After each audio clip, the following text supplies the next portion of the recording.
Oh, good dogs. What was that fella asking, Eli? Yes, what was the most important command you can ask your puppy? What's the most important command you can teach a puppy? Well, you know, I don't look at it that way, guys. You know, I look at talking to my dog as, you know, establishing links in a chain, and so I mean, you can't really have a chain with a most important link, right? Because a chain ultimately is only as strong as its weakest link.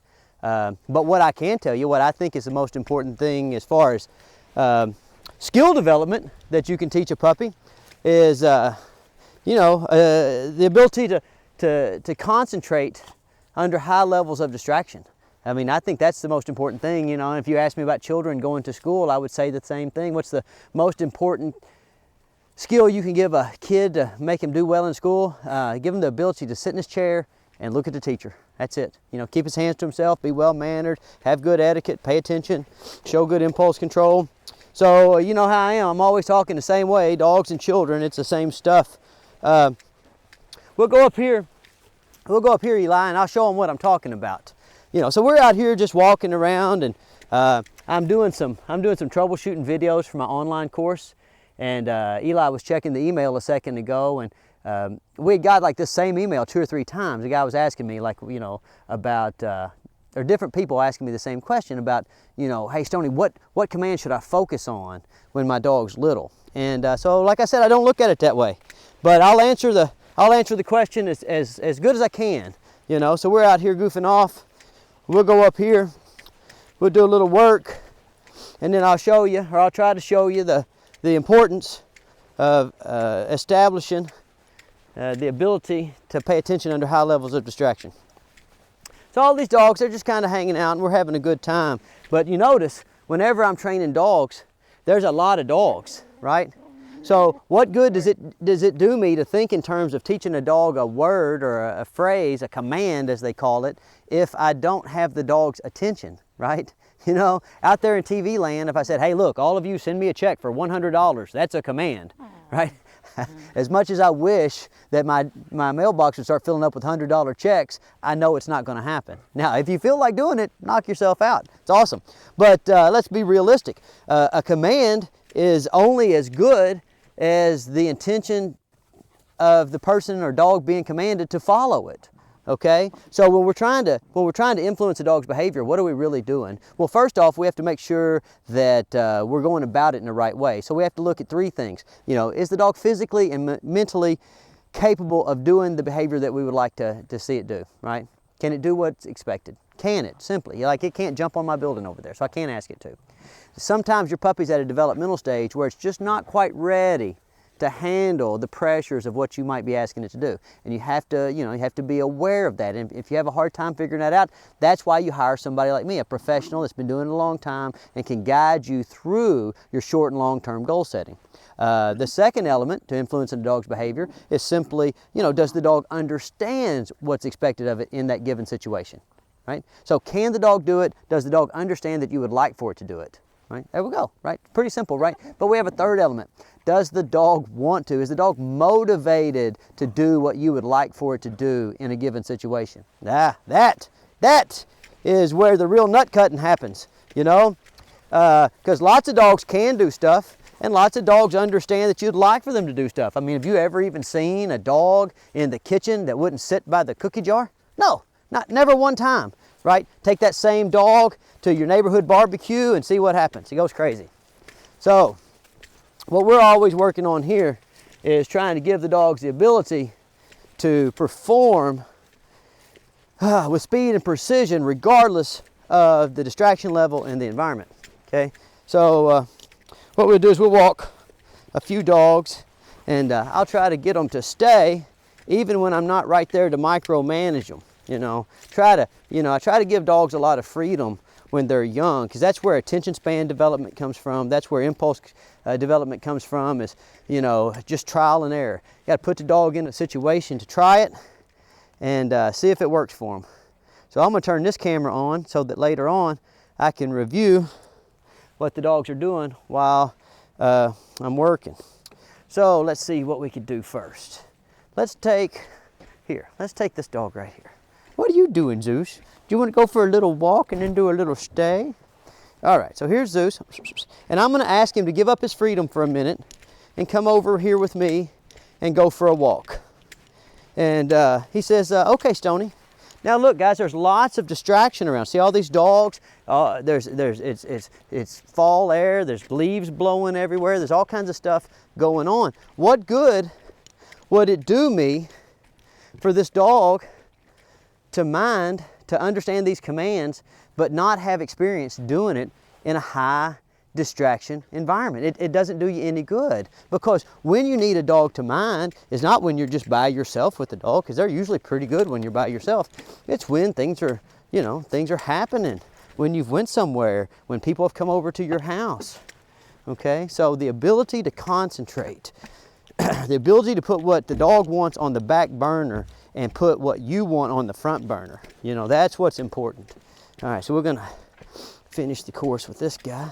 Now look, when you're doing this with your dog, it's not easy. It's not easy at all. And that's why, that's why so many people give up on it. Dog training requires consistency and persistence. So I'm going to try to put this young dog up here and ask him to sit here and stay. And then I'm going to try to walk some other dogs, and I'm going to ask him to sit there and stay the whole time. Just like if I was a teacher in a class, I might have to ask one of the students to come up to the chalkboard and do a problem. I need the other children to sit in their chair and be calm and attentive, right? And that way everything, good etiquette, good citizenship, it works out better for everyone, Once you have a dog that can stay put, once you have a dog that can show good manners, then you can take them anywhere. And they have to understand, well, we can leave his leash on, maybe we'll walk him again in a second. All right, so let's just stay there. But they'll start to understand that self-control and good etiquette leads to more action, more getting to go places, more getting to have fun. Now you stay, and Gunner, you come. Oh, no, now see what's gonna happen here, right? He says, well, can't I come to the chalkboard too? And I gotta tell him, nope, you have to stay there. Here, Gunner. So I'm gonna walk Gunner around. And then since it's just me and Eli out here today, I put that camera on that dog, and if he gets up, I will be able to look at the timestamp on the video and see some things. I'll be able to see when he starts to fidget, because before they get up, guys, they'll always start to fidget or look around or something. And so what you can do is you can look at your timestamp, and then you can adjust your training regimen around that particular amount of attention span. So if I look on the video, if these dogs get up, I look on the video and they start twitching at 30 seconds, well, then I know that I need to shorten up, and I won't try to go all the way through the course. I'll just, go over a couple of jumps. And so how I would structure that is I put the dog on the table, then I take another dog over one jump, master that. Then I'd go over 2 jumps, master that, and I would just keep adding. So I get close, he starts to get up, he starts thinking that, maybe that means it's time for him to go. I say, no, not time for you to go. Now, Gunner, you sit here too, and you stay there. And then we'll get another one of these dogs. Let's see. Here, let's try this dog. Now, here, Duke. Now, Duke is a bird dog. He's an impulsive kind of dog. He's a little bit older than these other dogs. This dog's, are about maybe 5 months old, and Duke is I don't know, maybe somewhere around a year old, give or take a month or two. And but experience is what dictates attention span, not really age. If age, made you pay better attention and made you smarter, then the whole world would be populated by smart, attentive, hardworking people. But that's just not the way it works. Experience is what makes you learn to work. Experience is what makes you able to not be a slave to your base impulses, And so we're here. This guy, not only genetically is he bred to be very impulsive and have a low threshold at which he gets distracted. I mean, who wants a bird dog that hangs out with you and doesn't do anything, right? I talk about that all the time. Listen here, show off. So if you're working with the dog, you had to, adjust your expectations for their breed and experience level and maturity level. All right, but these two over here are doing pretty well. They come back, and I'm going to put Duke Now once you start getting up here in this 3 dog range, sit, then the problem that you run into is exactly the problem that teachers run into at school, right? If one of these knuckleheads starts getting up or cutting up in class, then it causes all of them to start cutting up in class. So I'm gonna give them a little treat, let them know that I'm happy that they're doing well in my class. But I got Duke up there, and he's liable to start making, you know, like a face, making faces or acting like he's passing gas or something in the back of the classroom to get everybody tore up. And then here's Claire, and Claire's an awesome little dog. Now, if I'm super lucky, and in the dog business, you rarely get super lucky, so I'm pretty sure those dogs are going to get up and give me a hard time. But if I'm super lucky, I'll make it through this, this rotation with Claire, and those dogs will all have stayed, and then I'm going to let them out for a big recess, and we're going to go have a good time out in the field again. And you know, what I'm always trying to stress to them is that attention span, work ethic, impulse control, putting what you want on the back burner so that we can do what Stonnie needs to do right now. I'm always trying to stress to them that that's, you know, listen, that's not for me, that's for them. Okay, it's the same thing with children. You know, when you make your children do their homework, when you make them mow the yard, when you make them go down to the local dairy farm and get a job, you know, that's not for the parent, that's for the children. Because, you know, there's a lot of degenerates in the world, and most degeneracy comes from simply not having good work ethic, not having good impulse control. You sit too, nerd. Now see, I got back over here, good. And I got one dog giving me a little trouble, and I got one dog that said, hey Stonnie, even though I wasn't part of this rotation, can I jump in for a second? Can I join this class?